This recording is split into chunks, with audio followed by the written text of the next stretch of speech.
Allora, da nord a sud, mi pare che questo titolo sia insomma abbastanza attuale, visto le ultime vicende politiche con qualcuno che anche insomma sui social si diverte a dividere questa Italia che invece è splendida. Così, con chi cominciamo? Con chi cominciamo? Cominci tu, sì. Lui è un estremista. Tu vuoi dividere l'Italia? No, io non voglio dividere nessuno, anzi, è un momento questo qua proprio per dare questo senso di appartenenza e unione all'Italia. È tipico di Antonio Razzi fare questi discorsi. Cioè, oggi mi hanno fatto male veramente. Oggi, anzi no, io avevo pensato, avevo capito un'altra cosa, ragazzi. Avevo capito che tipo Ratzinger.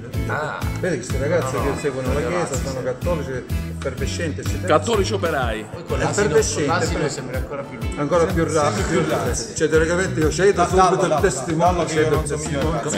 Io immagino, sto già sudando per poter parlare seriamente con voi. Allora, cominciamo con Luca che ha la faccia da serio, non volevo dire altro, da serio. Allora, quanto è difficile arrivare al successo? Voi siete arrivati ai grandi palcoscenici. Dirò una cosa particolare, non è tanto difficile arrivare al successo, ma rimanerci. Aspetta, bellissimo. è una perla, quindi una perla. C'ho la pelle, Mi guarda. hanno insegnato di dire questo, io non Ma so chi te l'ha cosa detto? vuol Questo dire. che- No, non l'ho mai capito, però mi hanno detto. Ma comunque quando te lo chiedono, è vero rispondi così così. comunque. È vero. Allora, sei tu che invece racconti un po' la vostra storia, dei Pampers che sembrano un po' i pannolini anche, no? Ma giusto al primo sguardo, poi guardando bene capisci che...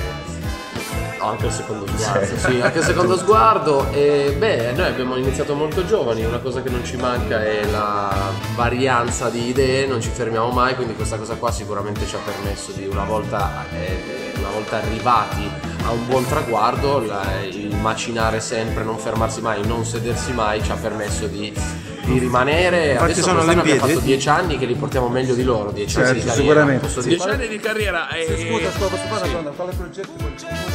Scusa, Peppe, le domande le faccio io. No, però hai visto, hanno detto che non si No, siedono mai. io sto sudando, Infatti sono rinuncio, Olimpiadi, mi ritiro, Maurizio, un po' di silenzio.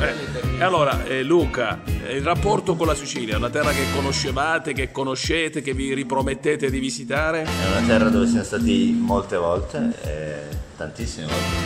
Ci torniamo sempre volentieri, ma come ci sono venuti a prendere oggi Calandra e Calandra? È stato incredibile. Infatti noi saremo... Come sono venuti a prendervi con il show? La macchina, Addirittura l'aria perché condizionata. vi aspettava. Ci hanno offerto una Coca Zero, non so se si capisce. Bene, conoscete la musica dei Calandra o ancora no? Perché abbiamo sentito l'ultimo singolo di Rovazzi.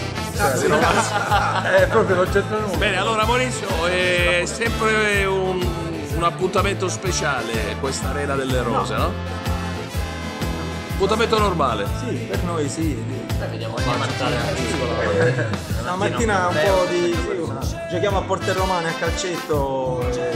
Sì, no, diciamo siamo felici di essere qui insieme ai Pampers e festeggiare insieme questi 10 anni e sono felici. Sono felice. Grazie, felici tutti.